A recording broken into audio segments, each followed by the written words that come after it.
التشكيل الاهلي الانسب لمواجهه الزمالك في نهائي الكاس يوم الجمعه الجايه ان شاء الله. ده التشكيل الانسب مش التشكيل المتوقع. التشكيل المتوقع كلنا بنتوقع حاجه وكولر بيعمل العكس، وكولر في كل مره بيكون صحيح. فعلشان كده بنحط التشكيل الانسب من حيث قوه الاهلي الدفاعيه او الهجوميه، من حيث الامكانيات اللي عندنا او نقاط الضعف اللي عندنا ونقاط الضعف اللي عند الزمالك ونقاط القوه عند كل فريق. علشان كده بحط التشكيل ده قبل كل مباراه بفتره، وبشوف ان التشكيل ده ان شاء الله يكون الانسب للمباراه. واتمنى رايكم ان شاء الله، واتمنى من كل واحد بيشوف الفيديو ده لو لسه اول مره بيشوف قناتي طبعا ده اكيد تشترك في القناه وتفعل الجرس وتسيب لك كومنت للفيديو، وان شاء الله يوصلك كل جديد. تشكيل زي ما انت شايف: اكرم توفيق في مركز الباك اليمين، كريم ندفد في مركز رقم 8 مع امام عاشور. في القلبين او في خط الهجوم هتلاقي موجود رضا سليم مع حسين الشحات، سواء بقى واحد فيهم جناح يمين والتاني جناح شمال، ووسام ابو علي لو سليم كراس حربه.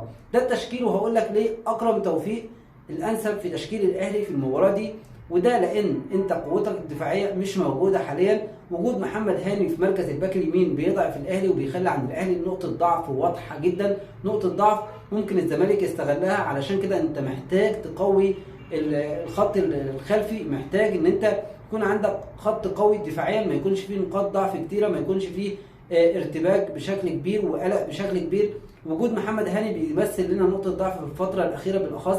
دايما كل كوره واحد على واحد بيروح فيها، او المهاجم او الجناح بيعديه، وكمان دايما بيدي ظهره للاعب واللاعب بياخده لجوه او بيدخل لبره، بيقدر ان هو يعدي منه. فدي مشكله في محمد هاني. علشان كده وجود اكرم توفيق اللي ظهر بالمناسبه في مباراه يانج افريكانز بمستوى مميز جدا وجيد جدا، كان من نجوم اللقاء دفاعيا وهجوميا وقدم مباراه كبيره. وميزه اكرم توفيق مش بس ان هو هيسد الثغره دي وهيقوي خط الدفاع، لا كمان شفنا علي معلول في الحاله الهجوميه كان بيزيد ومطمن ان في ثلاثي ورا هيقدر يشيل، في واحد واقف على رجله زي اكرم توفيق هيقدر ان هو يتمركز في الخلف مع ثنائي الدفاع، فكان بيقدر يزيد باريحيه ويقدر يصنع اهداف، وصنع هدف وعمل كام فرصه بشكل مميز جدا.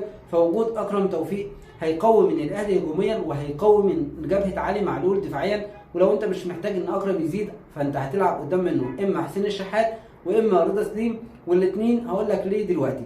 كمان في نص الملعب تلعب بمروان عطيه، وده مفيش غنى عنه في ظل عدم جاهزيه احمد نبيل كوكا، او ان احمد نبيل كوكا بعيد بقاله فتره. في المباراه دي هتحتاج لاعب بالمسمى العام كده الشاش، لاعب واقف على خط الدايره بيشيل كل كوره راحه وكل كوره جايه، وده انت محتاجه في مروان عطيه. لان فريق الزمالك هيدافع وهيدافع بشكل كبير جدا، لانه هيلعب على المرتدات، وده لازم نعمل حسابنا فيه ان الزمالك هيلعب على المرتدات وهيحاول ان هو يستغل اي ثغره للاهلي علشان يقدر يسجل هدف. كمان في مركز رقم 8 كالعاده امام عاشور ناحيه الشمال، وفي ناحيه اليمين كريم ندفد. في نص الملعب انت محتاج لعيبه حركيه بعينه امام عاشور، وده موجود الحمد لله. كمان كريم ندفد مش بعيد عن امام عاشور في الحركه وفي النشاط في الاستلام والتسليم، ولاعيب كوره يقدر ان هو يضغط في كل مكان في الملعب ويقدر ان هو يستخلص الكوره، وكمان بيقدر يباصي ويلعب بشكل متقن وشكل فيه نوع من السلاسه ونوع من السهوله، وده انت محتاجه في لاعب زي كريم ندفد، لاعب نشط جدا وان شاء الله يكون جاهز ويلعب في مركز رقم 8.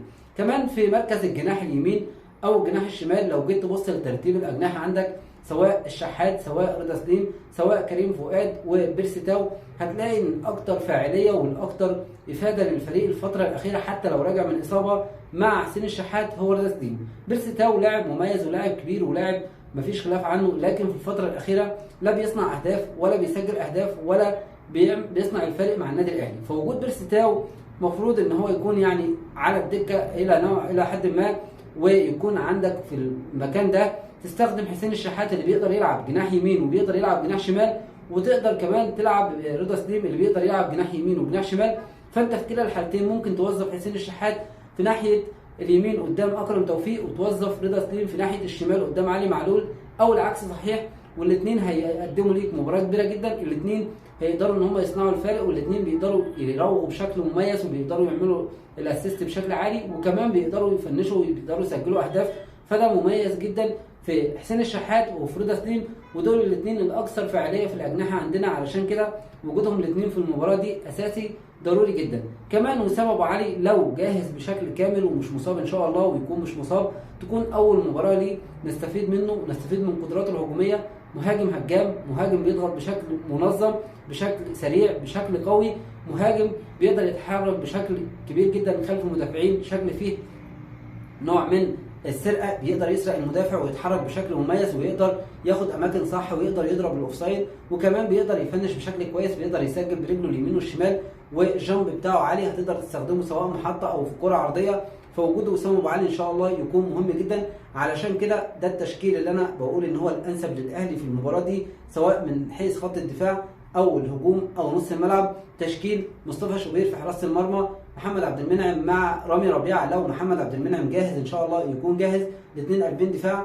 في مركز الباك اليمين زي ما قلت هيكون اكرم توفيق، في مركز الباك الشمال عمنا علي معلول، نص الملعب مروان عطيه رقم 6، كريم نيدفيد ومعاه امام عاشور في مركز رقم 8، في الخط الامامي رضا سليم مع حسين الشحات مع وسام ابو علي. ولو غايب وسام ابو علي اتمنى ان انت ممكن تبص على كهربا، ممكن تدي الكهربا في مباراه زي دي، مباراه يقدر كهربا نفسيا ومعنويا وفنيا يقدر يرجع فيها ويقدر يسجل هدف ويقدر يسجل 2.